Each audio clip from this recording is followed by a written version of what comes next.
मेरे ख्याल से मैं दुनिया का पहला इंसान हूँ जिसको इंटरनेट से पूरी तरह से बैन कर दिया गया। और वो चाहे ट्विटर हो, लिंक्डइन हो, या इंस्टाग्राम हो, या यूट्यूब हो, या फेसबुक हो, हर जगह से। लेकिन जब बैन कर दिया, वो जुलाई की बात है 2020, तब मेरी बीवी ने बोला आप क्या करोगे, अब तो हर जगह बैन, अब कहाँ बोलोगे। लेकिन तब सुरेश जी का फ़ोन आया, मैंने कहा चलो बोलने का काम फिर शुरू हो गया।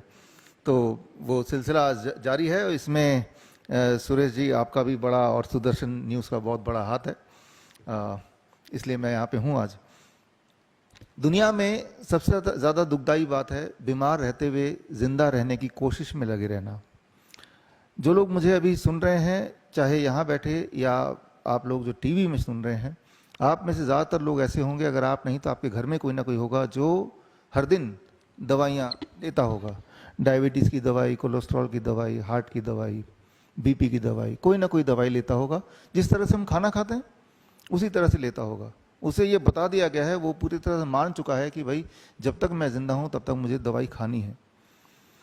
तो ऐसा लग रहा है कि शायद दवाई खाने की वजह से मैं ज़िंदा हूँ। ये जो लगना है कि मैं दवाई खाने की वजह से मैं ज़िंदा हूँ, ये लगना आया कहाँ से? क्या ये वाकई में सच है?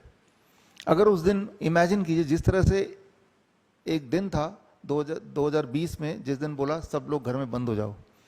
मान लीजिए ऐसा कोई दिन आए जिस दिन सारी फैक्ट्रियाँ, सारी दवाइयाँ अचानक मिलना गायब हो जाए इस दुनिया से, तो जो लोग दवाई खा रहे थे क्या वो मर जाएंगे सबके सब? उनको नहीं मिलेगा तो? इंसुलिन पे जो थे, दवाइयों पे थे, इस पे कई सारे ट्रायल हुए, कई सारे ट्रायल हुए। ट्रायल का नाम बता देता हूँ: advance trial, VKPDS trial, UKPDS trial, VADT trial, ACCORD trial, ऐसे बहुत सारे ट्रायल्स हुए। दवाई लेना वर्सेस दवाई नहीं लेना। और हर बार ये देखा गया कि जिन लोगों ने दवाई नहीं ली उनका ब्लड शुगर बढ़ गया, किसी का ब्लड प्रेशर बढ़ गया, लेकिन उनकी जो आयु है वो भी बढ़ गई, आयु भी बढ़ गई। और अगर बहुत प्रिसाइज बात करूं, सबसे बड़ा जो ट्रायल हुआ that is called accord trial, 22% बढ़ गई इन कंपैरिजन टू अगर वो दवाई लेते रहते या जिन लोगों ने दवाई छोड़ी नहीं।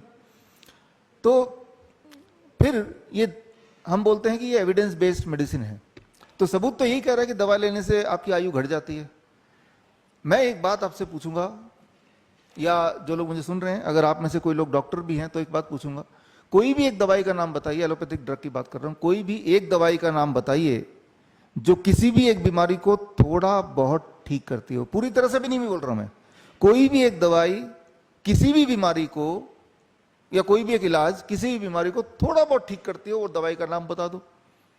ये मैं इस तरह के लिखते रहिएगा, 20 मिनट बाद आपको मौका मिलेगा। इस तरह के सवाल मैं पूछता हूं जब मेडिकल कॉन्फ्रेंस होता है।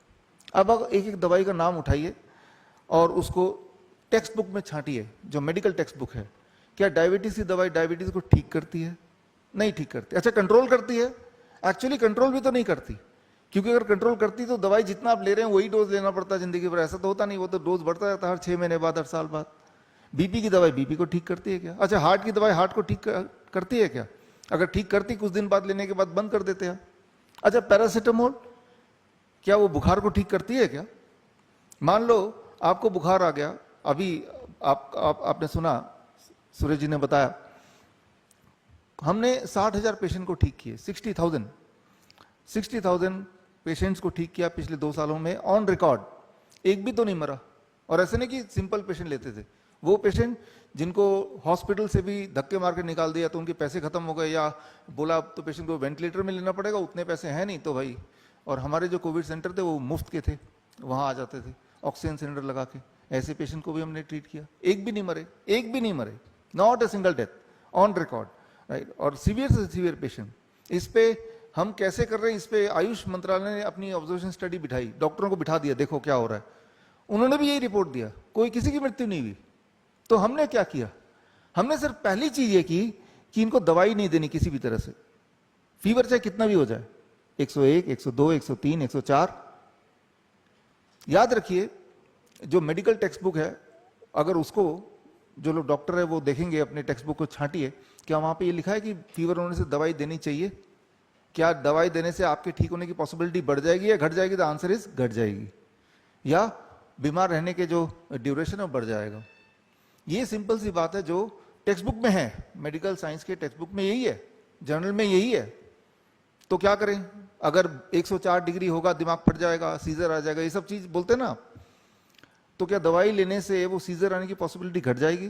द आंसर इज नो, घटेगी नहीं। दवाई से अगर आप टेम्परेचर घटाते तो उसके उसमें सीजर अगर आना होगा तब भी आएगा, लेकिन जितनी बार आप फीवर को घटाएंगे विद मेडिसिन उतनी बार आपकी बीमारी एक्सटेंड होती जाती है। क्यों? क्योंकि फीवर जो है, बुखार जो है, वो अपने आप में बीमारी नहीं है, आप लोगों को पता है, वो बॉडी का एक हथियार है। एक सिंपल सी बात याद रखिए, हमेशा के लिए याद रखिए, हमेशा के लिए याद रखिए, जिस तरह से मैं बोलूं कि दुनिया का सबसे ताकतवर जानवर कौन सा है, आप बोलेंगे हाथी है, कोई बोलेगा शेर है, जो भी ताकतवर जानवर है या जितना भी ताकतवर जानवर हो सकता है, ऐसा दिमाग में इमेजिन कीजिए, उस जानवर के अगर नाक मुंह बंद कर दें, ऑक्सीजन सप्लाई बंद कर दें, क्या वो जिंदा रह सकता है? नहीं रह सकता, कितना भी ताकतवर क्यों ना हो। ऑक्सीजन सप्लाई नहीं है तो मर जाएगा, इसमें कोई कंफ्यूजन नहीं, इसमें कोई कॉन्ट्रडिक्शन है ही नहीं, कोई बहस ही नहीं है इसमें। ठीक उसी तरह से एक बात याद रख लीजिए कि कितना भी ताकतवर वायरस या बैक्टीरिया या पैथोजन क्यों ना हो, पैथोजन मतलब जो आप आंखों से नहीं देख सकते, वो फंगी हो सकता है, वायरस हो सकता है, बैक्टीरिया हो सकता है, उसके कोई सारे नाम हो सकते हैं, उसका नाम कोई बोलेगा मंकी पॉक्स, कोई बोलेगा कोरोना, कुछ भी नाम बोल दो उसका। कोई भी पैथोजन कितना भी ताकतवर क्यों ना हो, उसको गर्मी दे दो तो मर जाता है। कितना भी ताकतवर क्यों ना हो, कितने भी समय से क्यों ना हो, जिस तरह से हाथी कितना भी ताकतवर क्यों ना हो, या फॉर दैट मैटर ड्रैगन, कोई भी चीज बोलो, अगर उसके सांस रोक दो तो मर जाएगा। ठीक उसी तरह से ये प्रिंसिपल याद रखिए कि कोई भी पैथोजन या कोई भी वायरस बैक्टीरिया वो टेम्परेचर पे वो जिंदा नहीं रहता है, हाई टेम्परेचर पे। तो बॉडी क्या करती है, जैसे आपके बॉडी में वायरस अटैक करता है, बैक्टीरिया अटैक करता है, क्या अटैक कर रहा है हमें नहीं पता, लेकिन कुछ ना कुछ तो अटैक कर रहा है, वो पैथोजन है, पैथोजन नाम ले लिए ब्रॉडली। तो बॉडी आपका टेम्परेचर बढ़ा देती है, क्योंकि बॉडी को पता है टेम्परेचर बढ़ते वो उनके हाथ पैर टूटने लगेंगे और वो आप ठीक हो जाएंगे। लेकिन आप क्या करते हैं, आप टेम्परेचर जब बढ़ता है आप एकदम डॉक्टर के पास भागते हैं और दवाई, या खुद ही आप दवाई लेके टेम्परेचर को घटाते हैं। तो आप वो वायरस के दोस्त हैं कि दुश्मन है? एक्चुअली आप वायरस के दोस्त हैं। आपने वायरस को मौका दे दिया, अगर वो टेम्परेचर बढ़ा रहता वो मर जाता, आप नहीं मरते। बॉडी जो टेम्परेचर बढ़ाती है उस टेम्परेचर से आप नहीं मरेंगे कभी भी। हमने हजारों हजारों पेशेंट देखे हैं, कोई नहीं मरा, लेकिन हाँ उसको घटाने की कोशिश करेंगे तो मरेंगे। वो आपने देखा हॉस्पिटल्स में लोग मरते थे। और ये जो मैं बोल रहा हूँ ये कोई मेरा बनाया हुआ साइंस नहीं, ये तो टेक्स्ट बुक में लिखा है, हम तो करते ही हैं इसको, लेकिन मेरा बनाया हुआ नहीं, it is already there, proven there, right. तो fever is not a disease, it is rather a tool, a weapon. तो हम क्या करते थे हमारे उसमें, हम ये करते थे कि बॉडी को सपोर्ट करने के लिए बॉडी का टेम्परेचर और बढ़ा देते थे। कैसे? ये आप करके देखिए, अभी फिर फ्लू जब सीजन बदलता है ना, फ्लू होता ही है, बुखार होता ही है। बुखार मतलब वायरस अटैक करता ही है, वो कोई नई बात नहीं है, जन्मों से है। कोई आप में से है जिनको साल में एक बार बुखार ना आया हो पिछले जब से आप पैदा हुए? कोई भी नहीं। आप जो लोग मुझे सुन रहे हैं, अगर किसी को बुखार है, जो कि हर जगह है आजकल, होता ही है, हर साल बारिश के सीजन होता ही है, आप सिर्फ इतना कीजिए, आप एक इतनी बड़ी बाल्टी लीजिए और बाल्टी में 42 डिग्री सेल्सियस का पानी रखिए, उसमें दोनों पैर डुबो दीजिए, आधे घंटे बैठिए। 42 डिग्री मेंटेन करना है तो पानी बदलते रहना पड़ेगा थोड़ा थोड़ा। आधे घंटे बाद आप देखेंगे 1 डिग्री सेल्सियस और टेम्परेचर बढ़ जाएगा। उसके आधे घंटे बाद देखेंगे टेम्परेचर बिल्कुल डाउन चला जाएगा और ऐसा लगेगा कि बीमार अब थे ही नहीं कभी। बुखार ऐसे भागेगा जैसे बुखार था ही नहीं कभी। एक बार कीजिए, किसी किसी को 2 बार करना पड़ता है। अभी जो मैंने पिछले 1 मिनट में बताया ये है इलाज। आज तक ये इलाज फेल तो नहीं हुआ कभी। मैं तो बोल रहा हूं आधे घंटे का ही तो है, आधे घंटे करके देख लो, राइट। हम यहां खड़े हैं, राइट, करके देख लो। ये प्रोग्राम जब तक खत्म होगा, राइट, जो लोग मुझे सुन रहे हैं, अगर आपके घर में इस वक्त कोई भी अगर बुखार से पीड़ित है, बुखार तो बीमारी है नहीं, तो बॉडी को आपने सपोर्ट किया, बॉडी बुखार दे रही है, तो जब बॉडी बुखार करती है ना, तो बॉडी अपने अंदर जो ऊर्जा उसको यूज करती है, आपके अंदर की एनर्जी, तो इसलिए आपको कमजोरी का महसूस होता है। तो बॉडी को हम बोलते हैं भाई आप अपनी बॉडी अपनी ऊर्जा ना यूज करो, हम गर्मी पैदा कर देते हैं। गर्मी चाहिए ना, क्योंकि गर्मी में क्या होगा, वायरस बैक्टीरिया सब मर जाएंगे, इतना ही तो होगा, तो उसको मार डालो। तो हमने टेम्परेचर क्या किया, घटाना नहीं है, उल्टा बढ़ाना है। तो जिस चीज को आप बोलते हैं मेडिकल साइंस, वो मेडिकल साइंस भी यही बोलता है। ये मैंने मेडिकल साइंस से ही लिया है, लेकिन जो डॉक्टर बोलता है, हॉस्पिटल बोलता है, वो मेडिकल साइंस नहीं, that is a medical industry. ये समझना पड़ेगा, that is a medical industry. जो चीज मैंने अभी बताई, आप किसी भी डॉक्टर से पूछिए क्या ये सच है, वो बोलेगा नहीं उनकी बात, मैं आप बोलिए सच है कि नहीं, किसने बताया ये मत बोलना, मेरा नाम तो लेना नहीं, राइट। आप बस बोलना ये सच है कि नहीं ये बताओ, और अगर झूठ है तो साबित करो, राइट। और किसी को बोलने पूछने की जरूरत ही नहीं है, आप खुद करके देख लीजिए। सबसे इंपॉर्टेंट बात याद रखिए, हेल्थ इंडिपेंडेंस। क्या आप हेल्थ वाइज फ्री हैं? क्या आप इंडिपेंडेंट हैं? राइट। हेल्थ वाइज इंडिपेंडेंट तो कोई भी नहीं है, कोई भी नहीं है इंडिपेंडेंट। अगर आप रोज सुबह उठ के दवाई ले रहे हैं कोई ना कोई, सुबह शाम दोपहर, कैसे इंडिपेंडेंट है? और अगर आपको लगता है कि वो दवाई की वजह से जिंदा है, वो दवाई की वजह से आप जिंदा नहीं है, वो दवाई की वजह से वो जिंदा है जिसने आपको वो दवाई दी है। ये बात याद रखिए, राइट। तो आजकल के जो डॉक्टर हैं उनको ये याद रखना होगा कि एक पेशेंट का काम तो डॉक्टर के बिना चल जाएगा, लेकिन एक डॉक्टर का काम पेशेंट के बिना नहीं चलेगा, है ना। तो जो सच है, सच तो यही है। अगर हम बोलते हैं, देखिए मेरा ये मानना है, वो आयुर्वेद हो या यूनानी दवाई हो या नेचुरोपैथी हो या फिर योग हो या फिर ये एलोपैथी हो, जिससे भी इंसान फास्टेस्ट ठीक हो जाए, सेफेस्ट तरीके से ठीक हो जाए, लंबे समय तक ठीक रहे, सस्ते में ठीक हो जाए, और हो सके तो खुद ही इलाज कर ले, वही पद्धति बढ़िया है ना सबसे। हमें ये नहीं देखना कि एलोपैथी लेना कि नहीं, मैं ये नहीं बोल रहा, मैं तो बोल रहा हूं कि आप वो लो जो फास्टेस्ट। अच्छा, जब भी आप किसी पद्धति का चुनाव करेंगे, बीमार पड़ेंगे, तो आपका क्राइटेरिया क्या है? क्राइटेरिया ये होना चाहिए कि बिल्डिंग बड़ी है कि नहीं, कितने लोग जा रहे हैं, कितना महंगा है, उसकी कितनी डिग्रियां हैं, ये क्राइटेरिया तो एक तरह का हो सकता है। दूसरा है कि क्या फास्टेस्ट ठीक हो सकता है तेजी से, सबसे ज्यादा तेजी से, राइट, पहला क्राइटेरिया। दूसरा, क्या सेफेस्ट, कुछ और नुकसान तो नहीं करेगा मेरा। तीसरा, सस्ता होना चाहिए ना बिल्कुल। और चौथा, लॉन्ग टर्म होना चाहिए, एक बार ठीक हुआ तो दोबारा बीमार ना पड़ूं। और पांचवा, हो सके तो मैं खुद ही कर लूं। मानते हैं ना ये? अगर आप ये 5 क्राइटेरिया पे ही आप ये तय करना चाहते हैं कि ये 5 क्राइटेरिया जिस भी पद्धति में होगा वो मैं ले लूंगा, तो वो 5 क्राइटेरिया को पूरा करने वाली पद्धति मैं आपको अगले 5 मिनट में बताने वाला हूं।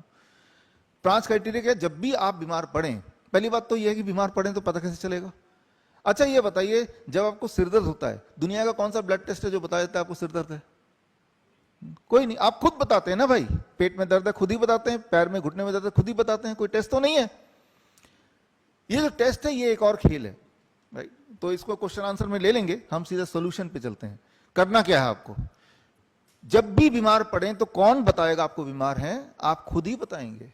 आपको एनर्जी नहीं आ रही है, आप काम, नॉर्मल काम जो करते हैं वो कर नहीं पा रहे हैं, थक जा रहे हैं, नींद नहीं आ रही है, बॉडी बता रही है आप बीमार हैं, तो बीमार हैं।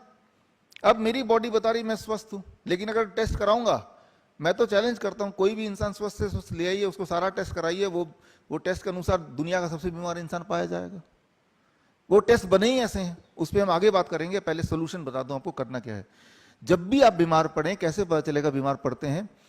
बीमार दो ही तरह से पड़ता है इंसान, दो ही तरीके हैं आपके बीमार पड़ने के। एक, आपके बॉडी में कोई भी केमिकल, जैसे कोई भी न्यूट्रिशन, विटामिन हो, मिनरल हो, हार्मोन हो, उसका कम ज्यादा जब हो जाता है तो बॉडी में कमजोरी आने लगती है, या बॉडी में कहीं दर्द करने लगता है, या चक्कर आने लगता है, या उठा नहीं जाता है, या डिप्रेशन में हो जाता है इंसान, आलस आने लगता है, ये सारी चीजें होने लगती है, राइट।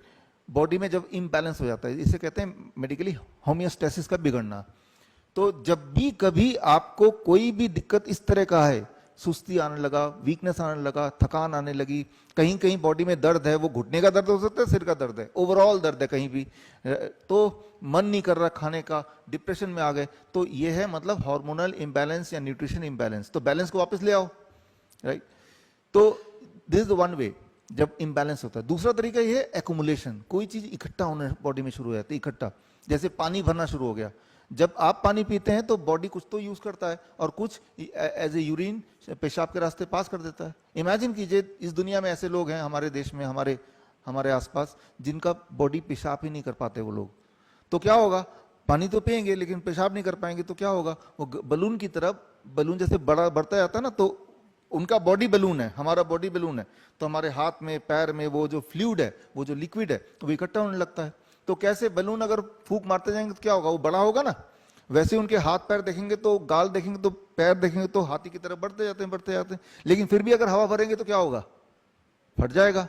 तो वैसे इंसान में भी होता है, फट जाते हैं, मर जाते हैं फिर, है ना। तो दो तरह से इंसान बीमार पड़ता है, एक तो इम्बैलेंस ऑफ न्यूट्रिशन। यहां ये पता करने की बिल्कुल जरूरत नहीं है पोटेशियम बढ़ गया या सोडियम घट गया या कोलेस्ट्रॉल घट गया या शुगर बढ़ गई, इसको जरूरत नहीं है।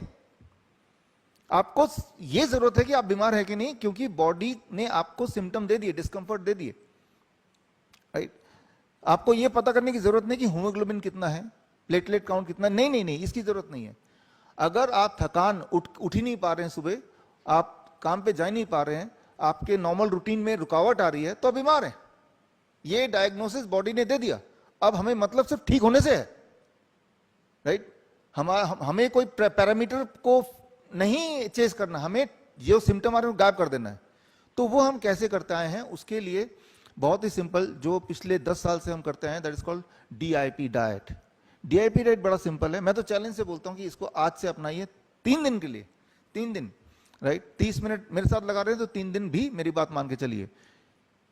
अगर इस तरह के जो सिम्टम्स हैं, खास तौर पे जो आजकल के टर्म में अगर बोलूं, जो शुगर के पेशेंट हैं, BP के पेशेंट हैं, जो दवाइयां रोज लेते हैं और दवाई नहीं ले तो उनको फिर उनका शुगर बढ़ जाता है, कैसे पता चलेगा, फिर उनके बार बार यूरिनेशन होगा, बार बार थकान होगी, राइट। इस तरह से पता चलेगा, ठीक से दिखाई नहीं देगा, इस तरह से पता चलेगा। जो ठीक से दिखाई नहीं दे रहा, इसको ठीक करना है, थकान हो रही, इसको ठीक करना है, ठीक है ना।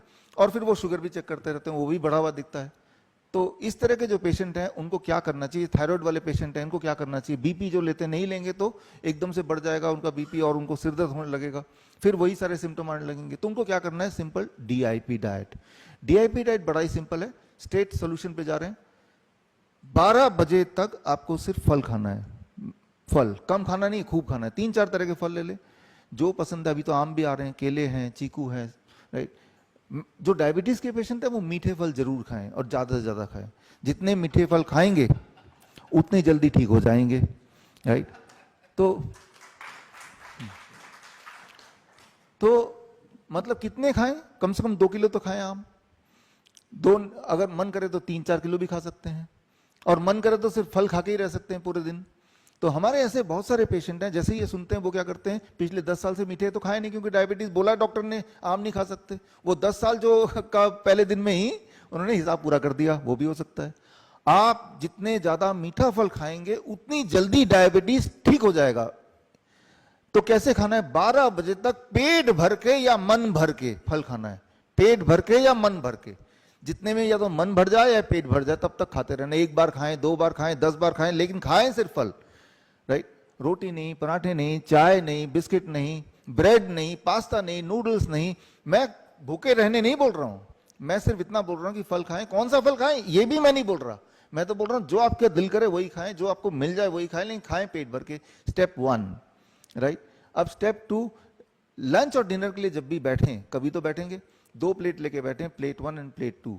प्लेट 2 में आप वही खाएं जो खाते हैं, रोटी सब्जी दाल चावल जो खाएं, वो अचार वगैरह जो भी खाना है, इडली डोसा जो खाना है वो डाल दें, उल्टा सीधा जो खाना डाल दें उसमें, और वो खाना जरूर है। लेकिन उससे पहले प्लेट 1 में सलाद खाएं। कितना, ये बड़ा इंपॉर्टेंट है, आपके बॉडी के वेट के अनुसार, राइट। आपका बॉडी का वेट जितना भी उससे इंटू गुना 5 कर लीजिए। मेरे बॉडी का वेट 70 kg इंटू 5, 350 हुए, 350 ग्राम, है ना। इतना आप एक वेइंग मशीन रख लीजिए और वेइंग मशीन से तौल के इतना खा लें। इतना खाने के बाद होगा क्या कि पहले दिन आपको लगेगा 350 ग्राम खा लिया, अब तो मैं कुछ खा ही नहीं सकता। फायदा क्या हुआ प्लेट 2 के रखने का, रोटी सब्जी दाल चावल। लेकिन 1 दिन 2 दिन के अंदर आप देखेंगे कि जब सलाद इतने क्वांटिटी में खाएंगे ना, आपकी भूख बढ़ जाएगी। Try to understand.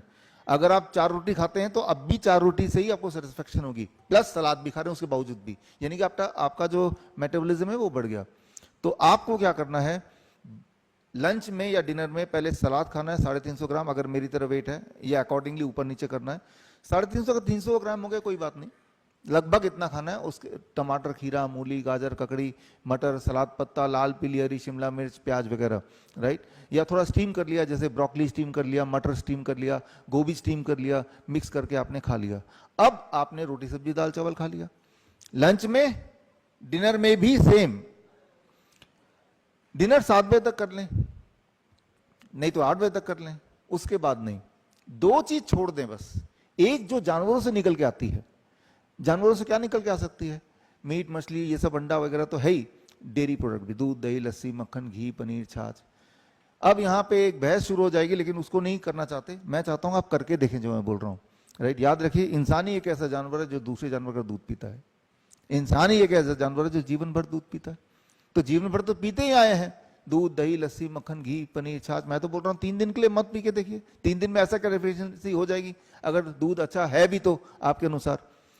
दूसरी चीज जो छोड़नी है वो है जो चीज फैक्ट्री से निकल के आती है, बिस्किट है, ब्रेड है, नमकीन है, रिफाइंड चीजें हैं, छोड़ दीजिए उसको।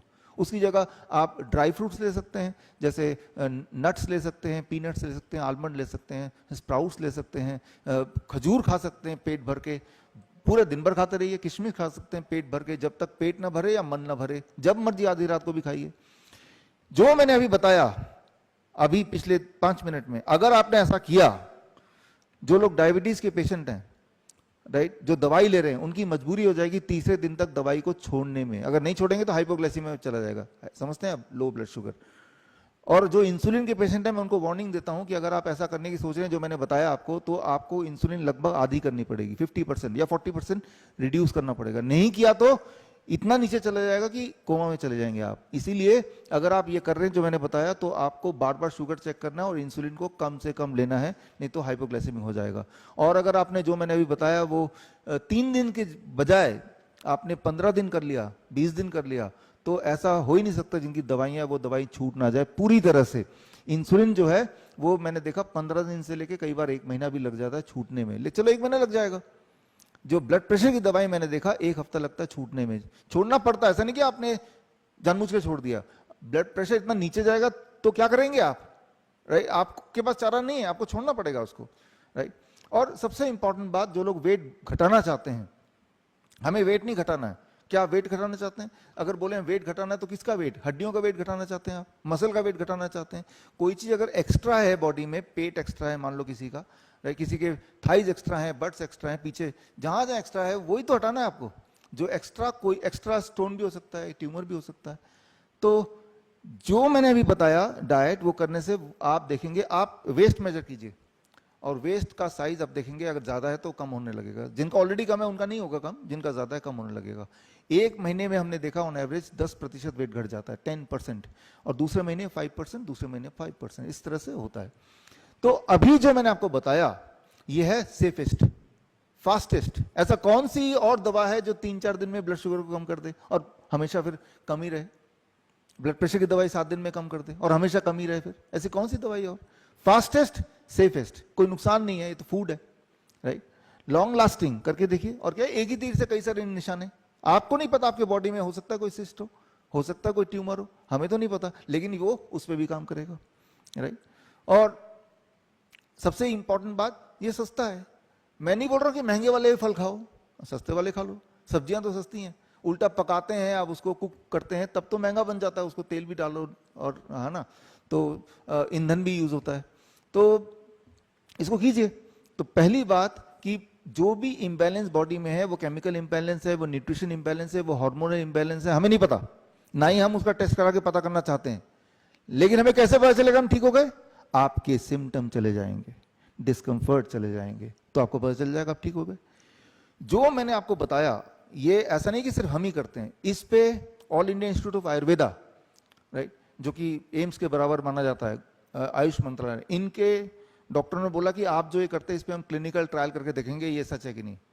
ऊपर से आप दूध मना करते हैं, आयुर्वेद के खिलाफ है, इसको भी हम देखेंगे।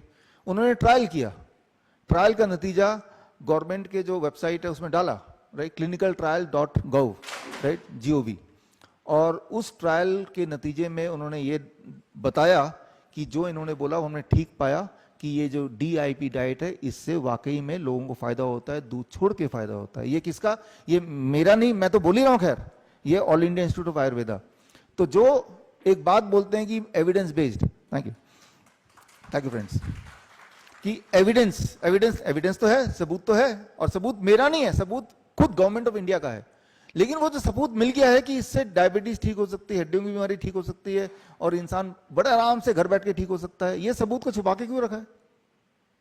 जिस तरह से सुदर्शन न्यूज के माध्यम से आप तक पहुंच रहे हैं, जिस तरह से, अरे उस तरह से क्यों नहीं हर जगह पहुंच गया?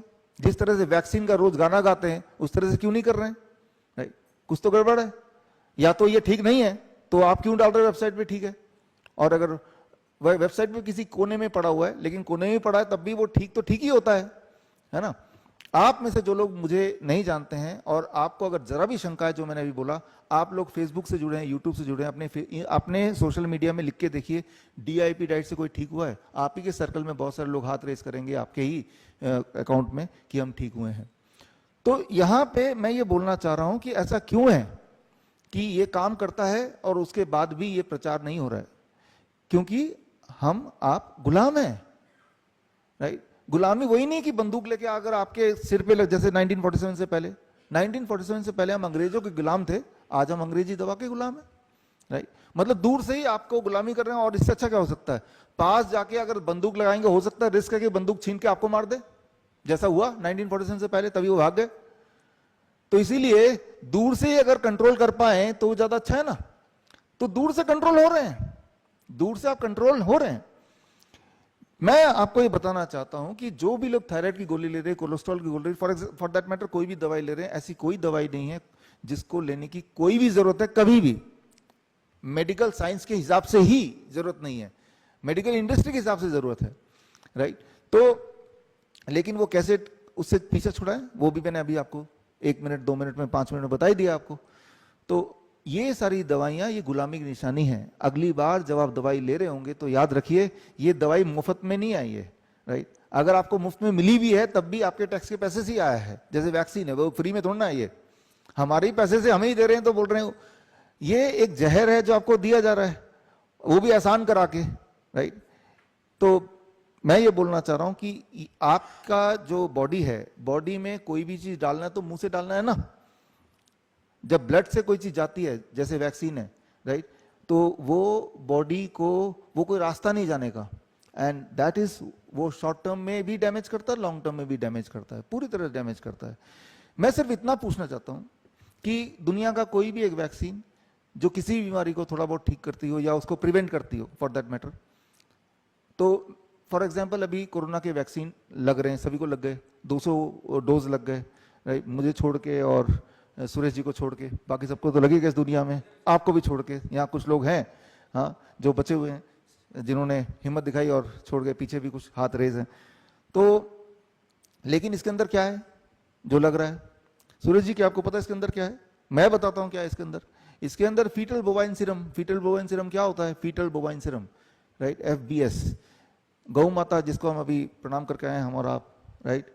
उन्हीं का जब प्रेग्नेंट होती है तो उसके अंदर जो बछड़ा है जो अभी अजन्मा है, उसके जिंदा रहते हुए पेट में उसके, तब उसको छेद करके उसके हार्ट तक पहुंचा के पाइप, उसके हार्ट के अंदर का जो खून है उसको निकालते हैं, जिसे बोलते हैं फीटल बोवाइन सीरम, राइट? ऐसे करने में वो गौ माता की भी डेथ हो जाती है और बछड़े की भी डेथ हो जाती है। तो उससे बनाए ये सारे वैक्सीन, राइट? तो हाँ, ये तो वो अगर इसके बाद भी अगर बोलते हैं आप हिंदू हैं, राइट, इस मतलब वही खून तो दौड़ रहा है ना आपके, जिन लोगों ने भी वैक्सीन लिया वही तो दौड़ रहा है, राइट? तो ये समझना पड़ेगा क्या हम गुलाम हैं? हम गुलाम तो हैं ही, क्योंकि ये तो हमारे धर्म का भी खिलाफ हो गया और हम तो आराम से बैठे हैं, उल्टा चौथे डोज की तैयारी कर रहे हैं, तीसरे चौथे पांचवें। वो तब तक लेते रहेंगे जब तक इंसान पूरी तरह से खून आपका चूस ना ले, तब तक वो चलता रहेगा। लेकिन वो चल भी क्यों रहा है? वो इसलिए चल रहा है क्योंकि आप चलने दे रहे हैं। मेरे पास बहुत सारे लोग आते हैं, बोलते हैं हम क्या करें, हमारी नौकरी है। अब बोले फिर कुछ मत करो। फिर आप 1947 से पहले अगर ये सोच लिया होता क्रांतिकारी लोगों ने कि हम क्या करें, तब आज हम इस तरह से थोड़ा ना इस तरह से बात कर पाते, तब तो हम गुलामी रहते ना। तो इस तरह से आज भी आपको सोचना पड़ेगा। तो ये जो सारा सिलसिला शुरू हुआ है, कब से शुरू हुआ? 1940 में आया था एक बाजार मेडिसिन। आयुर्वेद को का नाम दिया गया था बाजार मेडिसिन। जो भी बाजार मेडिसिन की बात करेगा उसे जेल में डाल दो। बाजार मेडिसिन मतलब गैर कानूनी मेडिसिन, ऐसा हो गया। और यहाँ के जितने भी सारे टेक्स्ट थे वो उठा के ब्रिटेन ले गए, राइट? और एक कानून ले आए, उस कानून का नाम है drug and magic remedy act, right? और वो कानून अंग्रेज तो चले गए, वो कानून आज भी है। और वो कानून की जो धारा है मेरे ऊपर भी लगी हुई है, कोर्ट में केस चल रहा है दिल्ली हाई कोर्ट में। और उस कानून के तहत अगर कोई ये बोल दे कि डायबिटीज ठीक हो सकता है, जैसे कि मैंने बोला अभी, तो जेल हो सकता है। वो तो सुरेश जी जैसे लोग हमारे आसपास हैं तो हम बचे हुए हैं जेल से थोड़ा बहुत, हाँ, नहीं तो अभी तक हम इधर नहीं होते, जेल में होते हैं। तो आप भी कभी बोल के देखिए कि हाँ ये ठीक हो सकता है या ठीक हो जाता है। वो ठीक होना बोलना अलाउड नहीं है। तो ये तो गुलामी है ना, जबकि ठीक होता है, लाखों लोग ठीक हुए हैं, करोड़ों लोग ठीक हुए हैं। एक तरह से हम बीमार पड़ते हैं, दूसरी तरह से हम बीमार कैसे पड़ते हैं वो बता दूं, उसके बाद क्वेश्चन आंसर आ जाएंगे।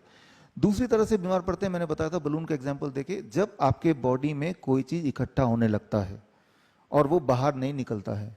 हम जिस स्पीड से जो भी चीज बॉडी में जाती है उसी स्पीड से बॉडी से बाहर आती है, तो ही बैलेंस बना रहता है। आप पेशाब जाते हैं दिन में कई बार, तो पेशाब के रास्ते जो जो चीजें बॉडी को नहीं चाहिए वो किडनी उसको फिल्टर करके बाहर भेजता है, राइट। लेकिन पेशाब ही नहीं करेंगे तो ना तो पानी निकलेगा, ना ही जो चीज बॉडी को नहीं चाहिए वो निकलेगा, तो वो कहाँ रह जाएगा, वो बॉडी के अंदर रहेगा। कितने दिन रहेगा? 2 दिन, 4 दिन, 5 दिन, 6 दिन, हफ्ता, महीना। उसके बाद बॉडी वो गुब्बारा है, वो फटेगा ही फटेगा, अब मर जाएंगे। इसे बोलते हैं kidney patient, kidney failure patient, right. बोलते हैं किडनी फेल हो गया, किडनी ट्रांसप्लांट की जरूरत है। सबसे अच्छी बात क्या हमारी बॉडी की, बॉडी हम ये बोलते हैं कि हमारे जो हॉस्पिटल्स, हमारे कई सारे हॉस्पिटल्स हैं, 7 हॉस्पिटल इस वक्त हैं, और कोविड सेंटर हमारे 3 थे। अब तो कोविड सेंटर की जरूरत, हम उसे फ्लू सेंटर बोलते थे, हम कोविड सेंटर नहीं बोलते थे, लोगों के लिए कोविड सेंटर, हमारे लिए फ्लू सेंटर। तो हम ये बोलते हैं हमारे हॉस्पिटल में हमारे डॉक्टर्स को कि किस तरह के पेशेंट हमें लेने चाहिए। अगर कोई पेशेंट सांस ले रहा है और खा सकता है तो वो जिंदा रह सकता है, बस यही 2 चीज। सांस ले रहा है ना, खा सकता है या पी सकता है, हाँ, तो जिंदा रहेगा वो, क्यों मरेगा वो। अच्छा, कैसे जिंदा रहेगा? अब मान लो एक पेशेंट आता है, उसको वो ऑलरेडी डायलिसिस, अब ये जो डायलिसिस है ये कौन सी वेस्टर्न पद्धति है या आयुर्वेद का है? वेस्टर्न है। वेंटिलेटर कहाँ का है? वेस्टर्न है। तो ऐसा लगता है देखो जी, उन्होंने वेंटिलेटर दे दिया, उन्होंने डायलिसिस की मशीन दे दी, तो वो तो देखिए कोई चीज बहुत बड़ा मशीन है, लेकिन क्या उससे फायदा हो रहा है कि नहीं, ये तो देखो ना।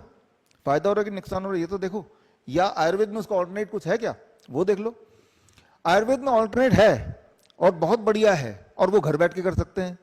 घर बैठ के वेंटिलेटर घर बैठ के बना सकते हैं। अभी 1 मिनट में वेंटिलेटर बनाना सीखना है आपको, आधा मिनट लगेगा वेंटिलेटर बनाना सीखने में, और आधा मिनट लगेगा डायलिसिस मशीन बनाना सीखने में। तो 1 मिनट में दोनों चीज सिखा देता हूं, उसके बाद फिर सवाल जवाब कर लेना, ठीक है ना। तो पहले कौन सा सीखना, वेंटिलेटर बनाना या डायलिसिस की मशीन बनाना? चलिए पहले वेंटिलेटर बनाने की बात करते हैं। वेंटिलेटर कैसे बनाना है?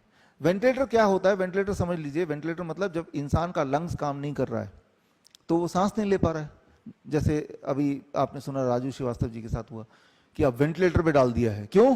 क्योंकि सांस नहीं ले पा रहे हैं। तो क्या करेंगे, वेंटिलेटर पे डाल दो उसको। तो वेंटिलेटर क्या, एक मशीन है जो लंग्स की तरह काम करता है, वो लंग्स को फोर्स करता है कि वो आप सांस ले पाए। तो लेकिन एक बात है कि जब तक वेंटिलेटर तब तक वो जिंदा है, या यूं मानो कि वो कोमा में है, और जैसे ही वो निकाल दिया तो वो मर, तो वो डेड बॉडी है, लिविंग डेड बॉडी एक्चुअली वो, राइट।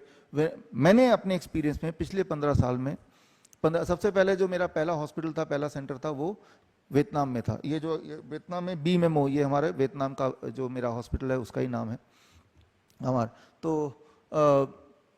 तब से लेके अभी तक मैंने कभी भी किसी इंसान को वेंटिलेटर से बाहर आके जिंदा रहते हुए देखा नहीं है। कुछ दिनों के लिए जिंदा रहते हैं, 10 दिन, 15 दिन, 20 दिन, वो भी पैथेटिक स्टेज में, राइट। वो घर वाले सोचते हैं मरी जाए तो अच्छा है, क्योंकि उनकी हालत देखी नहीं जाती इसलिए। तो वेंटिलेटर जो है, अपने दुश्मनों को भी, अगर कोई मरने लग रहा तो मरने लगे, लेकिन उनको वेंटिलेटर कभी किसी के लिए मत बोलिएगा। It is so painful, right. वो इतना ज्यादा दर्दनाक मौत देता है वेंटिलेटर। तो वेंटिलेटर किस लिए होता है? वो इसलिए होता है कि जब कोई सांस नहीं ले पा रहा ठीक से, तो वो फेफड़ों को जबरदस्ती काम कराने का जो एक टेक्निक है, दैट इज कॉल्ड वेंटिलेटर। अब करना क्या है, हमने क्या किया, हम क्या करते हैं अपने हॉस्पिटल में, अब मैं सिखा रहा हूं, इसको समझिए। देखिए इस वक्त जैसे मैं सांस ले रहा हूं, आप भी सांस ले रहे हैं इस वक्त, और मान लो कोई ऐसा इंसान मिलता है जो सांस नहीं ले पाता, ऐसे करने लगता है, तो समझ लीजिए सांस नहीं ले पा रहा। वो बोलेगा भी तकलीफ हो रही सांस लेने में, ऐसे बोलेगा, ठीक है ना। तो ऐसे में क्या करें कि वो सांस ले पाए?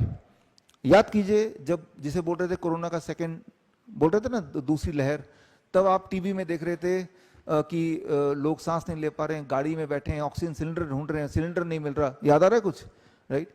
तो लोग क्या कर रहे थे और क्या गड़बड़ कर रहे थे और कैसे सांस लिया जाता है, इस बात को थोड़ा 1 मिनट में समझ लीजिए। वेंटिलेटर की टेक्नोलॉजी आपको समझ आ जाएगी, आपको क्या करना है ये भी समझ आ जाएगा, और हम अपने हॉस्पिटल में क्या करते हैं अभी आज की तारीख में भी वो आपको समझ आ जाएगा। तो देखिए, आपका जो लंग्स है, राइट, और जब आप जो गाड़ी में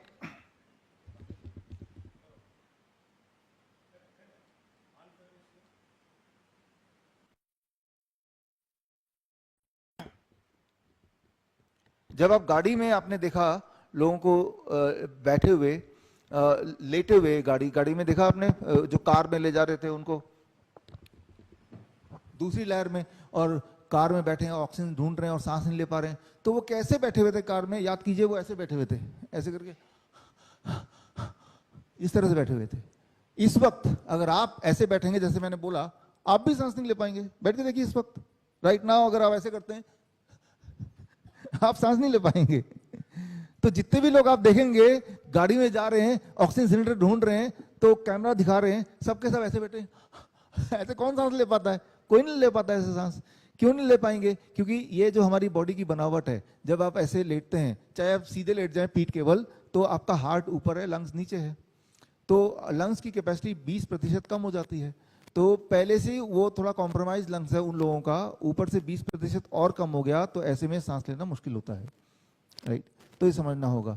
तो ऐसे लोग जब सांस की तकलीफ हो, उसको खड़ा नहीं होना है, ना ही उसको ऐसे बैठना है, और ऐसे तो बिल्कुल नहीं बैठना है, राइट? तो क्या करना है? उसके लंग्स को 20% बढ़ा देना है। कैसे? Like this. अब ऐसे हो जाइए इसी वक्त। अब देखिए आपकी सांस बड़े खुल के आएगा इस वक्त। आपने कुछ नहीं किया, आप जस्ट ऐसे बैठ गए, राइट? तो हमारे हॉस्पिटल जब पेशेंट होते हैं, किडनी फेलियर वाले पेशेंट, उनको सांसों की दिक्कत ज़्यादा आती है, पानी भर जाता है सांसों में, ऐसे बिठा देते हैं। अच्छा, ऐसे बैठने के बाद भी अगर सांसों में, फिर हम ऑक्सीमीटर लगा देते हैं उसकी सेटिस्फैक्शन के लिए। उसमें ऑक्सीमीटर में आता रहता है कि अब उसके ऑक्सीजन लेवल बढ़ रहा है, साथ ही साथ 10 मिनट के अंदर आप करके देख सकते हैं कभी।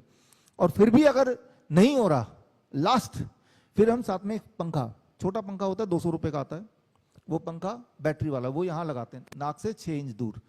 पंखा जब लगा के चलाते हैं तो पंखा क्या करता है, याद रखिए ये जो एरिया ना, इसके अंदर रिसेप्टर्स हैं, रिसेप्टर्स, और वो ऑन कर देता है जब हवा पड़ती है। ऑन होते ही लंग्स डायरेक्ट कनेक्ट हो जाता है, लंग्स और खुल जाता है और एकदम सांस आने लगती है जब वो पंखा लगाते हैं।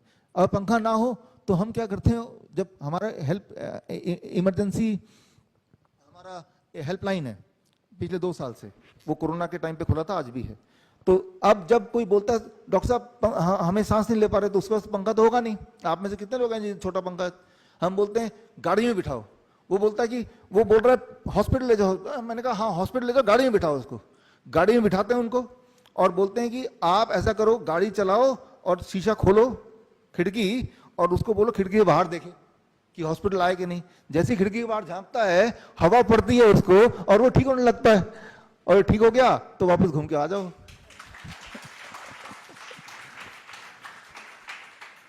तो हमने क्या किया, सिर्फ ये जो रिसेप्टर है इसको खोल दिया। रिसेप्टर खोलना है आपको। रिसेप्टर खोलने के 2 तरीके मैंने बताए कि या तो आप, जैसे अभी मैं ऐसे ऐसे खड़ा हूं तो मेरे लिए दिक्कत है, राइट? अगर सांस की तकलीफ है, अब खड़ा ही होना है, बैठने की जगह नहीं है, तो ऐसे सांस ज्यादा अच्छी आएगी। अभी करके देखेंगे, अभी ज्यादा अच्छी आएगी, राइट? आगे की तरफ झुकना, खड़े होके या बैठ के, या फिर पेट के बल लेटना, राइट? इसे बोलते हैं prone ventilation. Medical textbook में से प्रोन वेंटिलेशन बोलते हैं। पेट के बल लेटो और आगे पंखा लगा दो। तो ये है वेंटिलेटर। वेंटिलेटर यही करता है, बस यही करेंगे। हमने यही किया, आज भी ये करते हैं हमारे हॉस्पिटल में। याद रखिए, जो किडनी फेलियर के पेशेंट हमारे हॉस्पिटल में आते हैं, उनकी प्राइम प्रॉब्लम ही है सांसों की। क्यों? क्योंकि पानी भर जाता है ना सांसों में, लंग्स में भर जाता है पानी, फिर सांस नहीं ले पाते। उनको यही करते हैं हम। बाकी हॉस्पिटल में तो ऑक्सीजन सिलेंडर लगा देते हैं। अभी जो सांस ले रहे हैं आप क्या ऑक्सीजन ले रहे हैं, एयर ले रहे हैं? इट इज एयर और oxygen? It is air. Oxygen अगर आप लेंगे तो निमोनिया हो जाएगा और पानी भरेगा। थोड़ी देर तो अच्छा लगेगा, लेकिन और पानी भर जाएगा, वो मरेगा ही मरेगा। तो हम ऑक्सीजन सिलेंडर हटा देते हैं और जो मैंने अभी बताया ये कर देते हैं, वो ठीक हो जाता है। हर बार ठीक होता है, हर बार। कितनी देर लगेगी ठीक होने में? ठीक होने का एहसास 15 मिनट में शुरू होता है, 10 से 15 मिनट में लगता है कि हाँ कंफर्टेबल है। लेकिन करना पड़ता है 2-4 घंटे, 5 घंटे। करेगा, फ्री मुफ्त का हवा है भाई, क्यों नहीं करेगा, राइट? तो ये तो हुआ वेंटिलेटर का ऑप्शन। और ये सारी चीज आयुर्वेद में लिखा हुआ है, ये कोई मेरी बनाई चीज नहीं है कि मैंने कोई इमेजिनेशन इन्वेंट कर दिया। अपने पद्धति में सब कुछ है, लेकिन ये जो मैंने आपको बताया, ये टेक्स्ट उठा के छुपा दिया गया है। खोखली आयुर्वेद पढ़ा रहे हैं। तो ये तो हुई एक। दूसरा क्या मैं आपको सिखाने वाला था? डायलिसिस। डायलिसिस, आपके आसपास ऐसे पेशेंट होंगे जो हफ्ते में 2 बार 3 बार डायलिसिस के लिए जाते होंगे ना। तो ये कमाई है, परमानेंट बिजनेस, राइट? पूरी दुनिया की सारी बिजनेस टूट खत्म हो सकता है, ये बिजनेस नहीं जाता, ये और बढ़ता रहता है। जब तक वो जिएगा वो इंस्टॉलमेंट देता रहेगा, राइट। तो इस तरह से कर दिया है। क्यों? पानी भर गया, और लॉजिकली देखिए पानी भर गया, डायलिसिस मशीन क्या करती है, वो खून से पानी निचोड़ के बाहर निकालती, जो कि वैसे यूरिन से पास होना था। हमारे हॉस्पिटल में आइए, हमारा हॉस्पिटल हिम्स डेराबस्सी जो पहला हॉस्पिटल खोला था चंडीगढ़ में, पूरे देश से और आसपास के देशों से भी पेशेंट आते हैं वहां पे और ठीक होके जाते हैं। डायलिसिस छूट जाती है उनकी, जो हफ्ते में 2 बार डायलिसिस, 3 बार डायलिसिस छूट जाती है। तो हम ऐसा क्या करते हैं कि डायलिसिस करने की जरूरत ही नहीं पड़ती कभी, उसके बाद एक आध बार जरूरत पड़ती है, राइट। तो जिनको ज्यादा हिम्मत नहीं है उनको बोलते चलो एक आध बार करा ही लो, लेकिन छूट जाता है। हम कैसे डायलिसिस मशीन बनाते हैं, ये अगला 1 मिनट, फिर सवाल जवाब। हम डायलिसिस मशीन को जैसे बनाते हैं, एक सिंपल बात याद रखिए, ये घर में आप कर सकते हैं।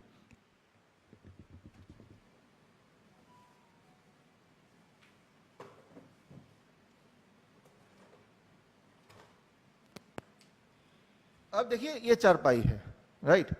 तो चारपाई में ऐसे लेटते हैं आप, है ना।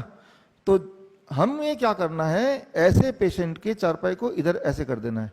यहां पे 3 ईंटें लगा दिए, 3 ईंटें, है ना।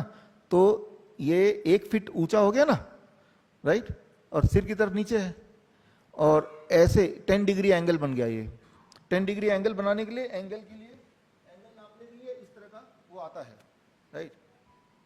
सो इंक्लाइनोमीटर बोलते हैं, हालांकि अंदाजन भी काम करेगा। ऐसे जब लेटेगा पेशेंट, ऐसे कितनी देर, 2 घंटे, ऐसे जब पेशेंट लेटता है 2 घंटे, तो ये डायलिसिस हो जाती है, हर बार होती है, राइट। तो इसमें कितना पैसा लगा, करना क्या है इसमें, राइट। तो मैं तो बोलता हूं, जैसे ही कोई डॉक्टर बोले ना कि आपको डायलिसिस पे जाना है, उसी वक्त ईंटें उठा लो, डॉक्टर को मारने के लिए नहीं, यहां लगाने के लिए लगा लो। अभी क्या हुआ कि छत्तीसगढ़ में इंडियन मेडिकल एसोसिएशन ने मेरे ऊपर एफआईआर कर दिया कि ये तो झूठ फैला रहे हैं, हाँ, कि ऐसे ठीक होता है। हमने नवंबर महीने में एलटीजी ऑडिटोरियम बुक कर लिया, मैंने वहीं चिट्ठी लिखी, और पूरे देश में भी जितने भी आईएमए इंक्लूडिंग दिल्ली चिट्ठी लिखी कि मैं यहीं पे खड़ा हूं, आप आओ और आप सामने सामने हमसे बात करो, हमारे पेशेंट भी यहीं पे, हम भी यहीं पे हैं। तो हुआ ये, दिल्ली मेडिकल काउंसिल ने यहां से एक और केस कर दिया और एक नॉन बेलेबल वो कर दिया मेरे खिलाफ। लेकिन हमारे मित्र हैं सोमनाथ भारती जी, उन्होंने मुझे बेल दिलवा दिया, ताकि नहीं तो उनका ये था कि भाई ये जो मैंने कार्यक्रम रखा है कि भाई आप आओ, ओपन चैलेंज, मैं आप अभी भी बोल रहा हूं, राइट, ये तो लाइव पूरे देश में चल रहा है, कि किसी को भी लगता हो कि 1% भी ये झूठ है, डायलिसिस नहीं होती, तो भाई हम यहाँ खुले खड़े हैं, आप आओ। और जो पेशेंट है वो ऐसे करके देखे, करके देखने से क्या पता चलेगा, उसकी यूरिन आउटपुट शुरू हो जाती है, जिसका पेशाब नहीं हो रहा हो। कैसे शुरू होती है ये साइंस जानना है तो वो अलग बात है। यहां से ब्लड फ्लो होता है वापस, और यहाँ किडनी पे जाता है, राइट, किडनी पे जाता है, हार्ट पे जाता है, इससे इस एरिया में जब जाता है, खून पहुंचता है, तो खून ही पहुंचाना है हमें, खून ही आपको ठीक करता है, वहां किडनी रिपेयरिंग करेगी। और अब वो बोलेगा मुझे पेशाब जाना है, उसको पेशाब आने लगेगा, पानी तो निकालना है ना आपको, सीधे रास्ते निकालो ना पानी यार, मशीन के थ्रू क्यों पैसा देके निकालना, राइट। तो ये है। लेकिन ये कुछ पेशेंट ऐसे होते हैं जो ज्यादा संगीन पेशेंट होते हैं और डिफिकल्ट, इससे भी काम नहीं चलता, तो हमारे पास और भी तरीके हैं, वो भी आयुर्वेदिक तरीके, और हर बार काम करते हैं, घर बैठे काम करते हैं, वो मैं आपको दिखा देता हूं।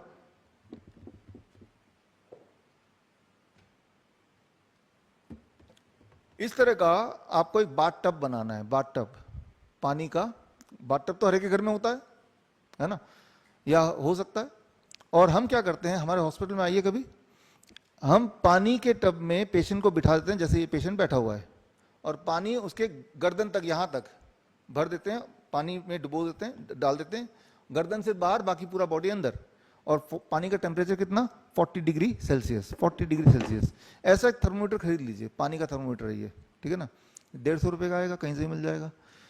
40 डिग्री पे, जब 40 डिग्री पे अगर 2 घंटे के लिए पेशेंट बैठता है, तो उसको उसके बॉडी के अंदर जो पानी भरा है वो निकल जाता है। कैसे पता चलता है हमें, बैठने से पहले उनका वेट मेजर करते हैं, 62 kg फॉर एग्जांपल, 2 घंटे बाद दोबारा वेट मेजर करते हैं तो 60 kg, 2 kg वेट गायब हो गया। वो कहां गया 2 kg, वही तो था पानी जो डायलिसिस मशीन निकाल रहा था। तो ये जो है ये घर पे बन सकता है, नहीं बन सकता है, हमारे हॉस्पिटल में है ये, राइट। हमारे हॉस्पिटल में जो लोग आना चाहते हैं किडनी के पेशेंट्स, हम तो बोलते हैं ये घर में बनाओ ना यार, लेकिन आप में से जो लोग आलसी हो, घर पे बनाना चाहते नहीं हो, खूब सारे पैसे हैं, तो हमें दे दो, आ जाओ हमारे हॉस्पिटल में, हम ठीक कर देंगे, राइट। ऐसा कोई भी पेशेंट नहीं मिला आज तक जो ऐसा करने से ठीक ना हो रहा हो, कोई भी पेशेंट नहीं मिला, क्योंकि बॉडी की प्रिंसिपल सबके लिए सेम है। ये जो मैंने बताया ये आयुर्वेद में लिखा हुआ है, ये कोई मेरी बनाई हुई इन्वेंशन नहीं है, ये आयुर्वेद में ऑलरेडी है, राइट। लेकिन ये पढ़ाया नहीं जाता, बस हमने अपनी बुक लिखी है, उसमें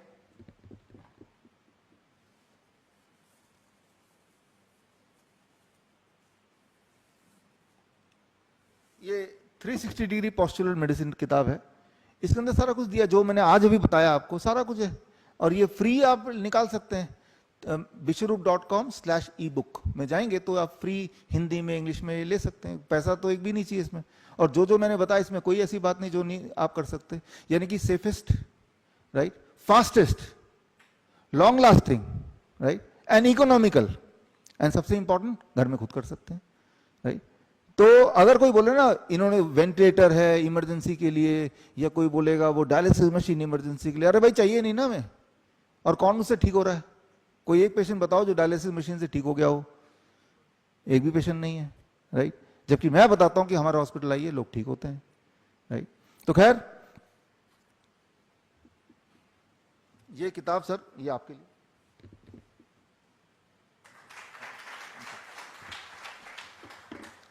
एक आखिरी एक दो लाइन। अभी जो जमाना चल रहा है ना वो चल रहा है मंकी पॉक्स का जमाना, राइट। तो मैंने अपने बैग में भी मंकी पॉक्स ये छुपा ही लिया है। मेरी बीवी बोलती है कि जमाने का जो फैशन है उसके साथ चलो, क्या आप पिछड़े लिखते हो, तो हमने फैशन तो मंकी पॉक्स, मंकी बंदरों का आने वाला है, तो बंदर ही बना लिया जाए अपने बैग में। तो ये बंदर के बहाने आपको गधा बनाया जा रहा है। मंकी पॉक्स नाम की कोई चीज है ही नहीं दुनिया में। जो सारे पिक्चर आप फोटो देख रहे हैं अखबारों में, वो फोटो जो है वो 20 साल पुरानी 25 साल पुरानी स्किन डिजीज किसी को हो जाती है, वो आर्काइव की फोटो है। एक भी फोटो ऐसा नहीं है जो असली पेशेंट की हो, ना ही एक भी पेशेंट को ऐसा है जिसको इस तरह की बीमारी हो गई हो, राइट। तो ये भी एक खेल है। तो करना क्या होगा कि जब भी कभी आपको बुखार होता है या स्किन रैशेस होती हैं, स्किन रैशेस तो होती रहती है ना, कोई पहली बार सुना आपने स्किन रैशेस होना, फोड़े फुंसी होनी? डरना नहीं है। आपको मैंने बताया स्किन रैशेस और ये सब चीजें वायरस की वजह से अगर है, बैक्टीरिया की वजह से है, तो किसी भी बैक्टीरिया वायरस को मारने के लिए क्या करना है? टेम्परेचर बढ़ा देना है बॉडी को, टेम्परेचर बॉडी का बढ़ा देना है, वो मर जाएगा भाई, राइट। तो खैर इसके साथ ही हम अपने बात को विराम देंगे। कोई सवाल जवाब हो तो हम उसके लिए तैयार हैं।